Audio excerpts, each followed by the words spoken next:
The tow truck's hook clicked onto her precious Mercedes, and Karen finally understood repercussions on my driveway. 3 months of blocked mornings, screaming toddlers left in hot cars, and threats all led to this satisfying crunch. I'm Maria Torres, single mom, nurse, raising 2 kids alone in Maple Ridge Estates, the community I'd saved years to join. Karen Whitfield ruled the HOA board like a tiny kingdom, obsessed with mailbox colors and lawn edge angles. My driveway sat beside a narrow curve everyone avoided parking near, except one car that kept appearing uninvited. A silver SUV started parking across my driveway for 2 minutes, blocking me before early hospital shifts.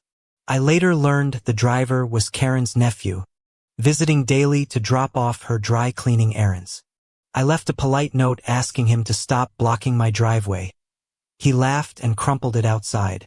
The next morning, the SUV returned, engine running, blocking me exactly 17 minutes before my shift started. I knocked on his window. He shrugged. Karen said it's fine. It's community property near here. Confused, I called the HOA office, expecting help, only to reach Karen's smug, dismissive voicemail greeting. She finally called back, insisting the curve was shared space and I should simply be more patient. I explained I'd be late for surgery prep. Karen said patience mattered more than my job excuses. The blocking continued daily, sometimes for 20 minutes, making me sprint through hospital hallways, breathless and furious. I filed an official complaint form, citing HOA parking bylaws Karen herself had drafted 2 years earlier. Instead of resolving it, Karen sent me a violation notice for my trash cans being improperly aligned. Neighbors whispered that crossing Karen always triggered retaliation notices, appearing within days of any complaint. I photographed the blocked driveway daily, building evidence, while Karen photographed my crooked porch flag instead. My son missed a doctor's appointment because the SUV blocked us for 25 suffocating minutes that Tuesday. I posted the community rules in our neighborhood app group, quoting Karen's own printed parking regulations verbatim. Karen deleted my post within minutes, banning me from commenting, calling my post unnecessarily inflammatory and divisive. Other neighbors messaged me privately, admitting they'd faced similar treatment but feared retaliation too much to speak. I requested a formal HOA meeting. Karen scheduled it for a time she knew conflicted with my shift. I attended anyway, arriving late, sweaty, exhausted, only to watch Karen dismiss my complaint as personal exaggeration. She claimed no evidence existed of any blocking, despite dozens of neighbors nodding silently in agreement with me. Afterward, an anonymous board member slipped me a folder, internal emails proving Karen approved the nephew's parking. The emails revealed Karen wrote, "Let her complain. Nobody believes single moms over board members anyway." My hands shook reading those words, realizing this wasn't carelessness, it was calculated, personal, deliberate cruelty. I saved everything, screenshots, timestamps, emails, preparing quietly instead of confronting her again immediately. For one strange week, the SUV vanished, and my driveway sat blissfully empty each blessed morning. Karen even smiled at me during trash day, complimenting my much-improved mailbox flag arrangement.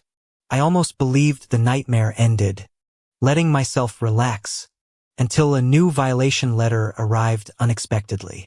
The letter cited my excessive complaining as grounds for a formal HOA disciplinary hearing against me. Karen had convinced 2 board members that I was harassing her family over trivial parking misunderstandings. I received a certified letter threatening fines of $500 weekly for continued community disruption. The SUV returned that same afternoon, parked even closer, nearly scraping my bumper on purpose apparently. This time, Karen's nephew left his toddler alone inside, windows cracked, engine off. In 90-degree heat. I called emergency services immediately, terrified, while filming the child struggling against his car seat straps. Police arrived, cooling the child with water, questioning the nephew, who blamed Aunt Karen's parking instructions. Karen arrived screaming at officers, insisting this was harassment orchestrated by a jealous, vindictive neighbor. The officer calmly informed her that leaving a child unattended in heat was a criminal offense. Karen pivoted instantly, blaming me for distracting her nephew instead of addressing her own negligence. Local news picked up the story after a neighbor's video clip went unexpectedly, embarrassingly viral overnight. Reporters called Karen for comment. She hung up, then sent me another retaliatory violation notice regardless. The HOA disciplinary hearing against me proceeded anyway. Karen determined to bury her own scandal quickly. She stood before the board, spinning a story where I orchestrated everything for social media attention. He said quietly, folder in hand, waiting for the moment she'd finally overplay her arrogant hand. Any evidence? The board president asked Karen, who scoffed. Her word means nothing against mine, obviously. I raised my hand, requesting permission to present the emails I'd been carefully saving for months. The room fell silent as I read Karen's own words. Nobody believes single moms over board members. Board members exchanged shocked glances, realizing Karen had weaponized HOA authority for personal, petty vendettas. Karen's face drained of color, stammering that the emails were taken completely out of context somehow. I calmly presented dated photos, timestamps, and the viral video, layering proof upon undeniable proof.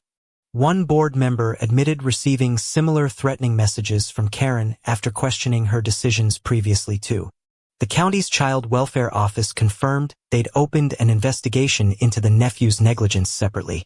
Karen demanded the meeting be adjourned immediately, sensing control slipping entirely from her manicured grip. The board president refused, stating bylaws required a formal vote on Karen's continued board membership tonight.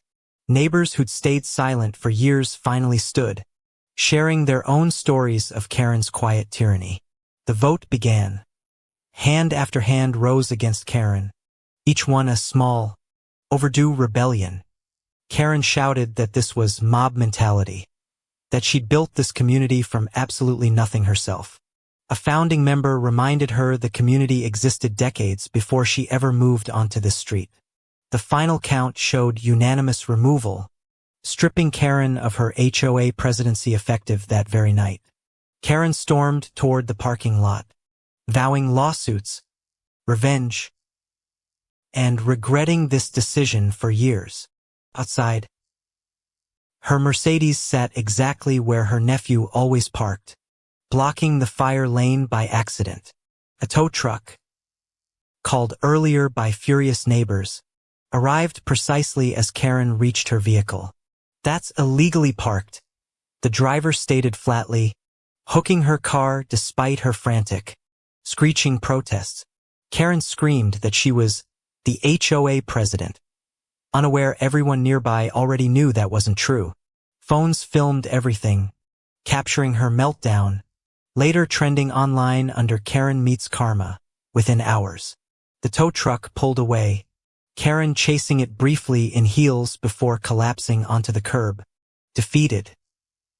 For the first time in months, my driveway sat completely empty, quiet, and undeniably wonderfully mine.